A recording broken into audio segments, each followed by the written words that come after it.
When you're setting up at a campsite, these are the steps that you want to follow. The first thing you do is plug in your bus to the shore power. The next step is come and turn your main switch on, like I said before, to the green. Then you come to your inverter, right here, turn it to the on position for 120 volt and for charging. For your 12 volt panel main, all your 12 volt, all your lighting, everything else, right here is your breaker to turn that on. And that's the final step.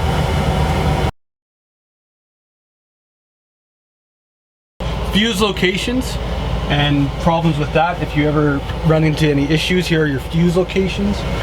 This one will be labeled soon. Solar charger fuse. This is your main fuse. So your inverter to your batteries, to your main switch. And then you have these smaller fuses set down here, these little ones. This one here is for your servo, so that gives it power. So if you lose power in that, could be a fuse here. Another fuse here is your DC shunt fuse. And that gives you all your readings on your screen. So if you lose your readings, it could be that this fuse is blown. If you have any issues, contact Paved To Pines and we can give you a list of fuses and locations.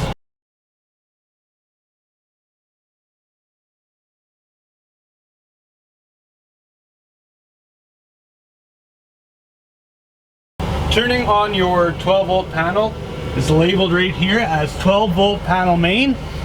I'm not going to turn it off right now because we have things running, but to turn it off you press this switch, there's a little button here, press that in, then a little tab will fold out, and you push that tab back in to turn it back on. If you ever had issues with losing power to a system for 120 volt or 12 volt, one of the first things you want to look for is here, and this is your 120 volt panel labeled breakers. So if you have any issues, you can turn anything on. Right now we don't have the dryer going, so we'll turn that on, you know. And if I had nails, I could get this open. So your 12 volt and your fuses are right here. This is where it's all labeled on the inside of this cover. And we also have a panel layout in our office as well. So if you ever need any questions, you can ask me. But if you have any issue with your 12 volt systems, your lighting, maybe your fans, any kind of like that, that's where you want to look for first. Solar charger location is right here. It have an indication of what's going on too, analog wise. You can see it's bulk mode right now, and you can also check on your Victron screen. Here is the main breakers for your solar power. So this is basically the connection between your solar panels and your solar charger.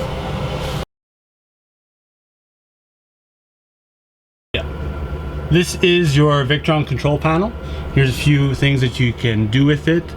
The AC mode, you can do it remotely. So if you want to just have only your charger on, you can do that right here.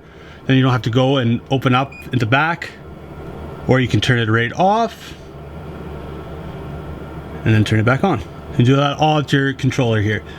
Your pump right here is part of the system as well. It's on auto. And you can control it here as well. I'll just leave it like that so we don't mess anything up. Then if you click here to your menu, you can access all of your other things. So settings wise, to connect to your wireless access point to connect to network so that you can update it as you go or make any adjustments on the fly. So this is kind of your distribution of power. So right now, as you can see these dots, as these dots move, that means that's feeding right there. And as these dots move, it's feeding up to the inverter. So right here, this is your main voltage at your battery voltage at 12.7. And this is your amperages that's getting pulled out. This right here is your PV charger, which is your solar. So whenever you have solar going on, if you have a zero wattage reading, you could have a problem with your breakers. But this should be going on during the day just like normal, as long as there's sunshine, and acting as a little bit more boost to your batteries. Here, when it's plugged in, this will read your shore power of what's going into your inverter and charging it. This right here, your AC loads, is showing what's pulling of your AC loads. So any of your 120 volt systems, any of your plugs, air conditioner, dishwasher, dryer, any of that, that will be shown right here as your AC loads. Okay, we're gonna go over your water system locations. This is just gonna be a brief tour so you can actually locate where items are. If you do have specific problems, make sure you contact us. We'll be able to help guide you through the process. Right now, everything is in winter mode. Your water's been drained and it has been winterized. So step one always is filling your tanks. That is done from the outside. You'll have a water port where you can connect a hose. On the inside, you'll be actually selecting whether you want to fill your tank or just use city pressure. If you use your city pressure, you do not need to turn on the pump at the panel. It'll just be using the provided pressure from the hose.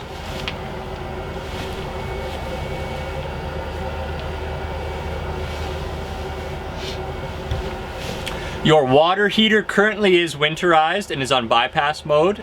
There are a series of valves on the back of this unit. We're gonna show you the location of them. Your manuals will actually give you a step-by-step diagram of how you need to turn these dials when you wanna use your water heater.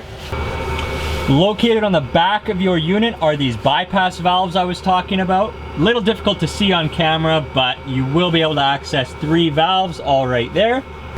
If we slide back, these are gonna be your most used valves. So simply read the diagrams. Right now we're on city pressure. You would turn it this way to fill up your tank.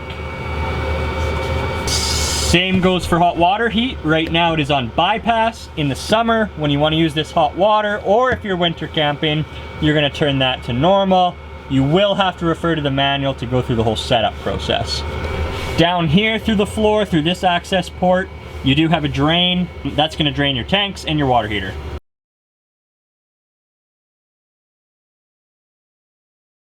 Right now it is in winterized mode, so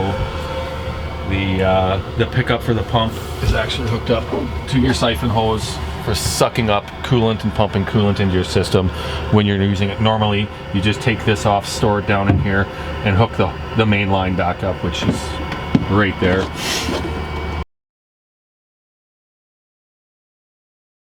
The location of your water heater controls and your pump are up front here at the service board. I'm gonna take you guys through there and show it off. Any service that is gonna be needing to be done on the heating side for your hot air is located under the beds. So those control panels are located throughout the bus, one being at the control center, and then the other heater being up front. Again, anytime you guys have specific questions regarding settings, things like that, the functionality of your heater and hot water heater, always refer to the manuals first. That's gonna give you clear direction on what to do and what you're trying to accomplish. So this is the control center of your unit. Right here you've got your hot water heater control. This is the hot air control for the rear heater. Again, if you are using water in the winter, make sure this tank heater is on. Your water system controls are located here. So your pump comes from this unit. The levels is all right here. Fresh, gray, black, propane.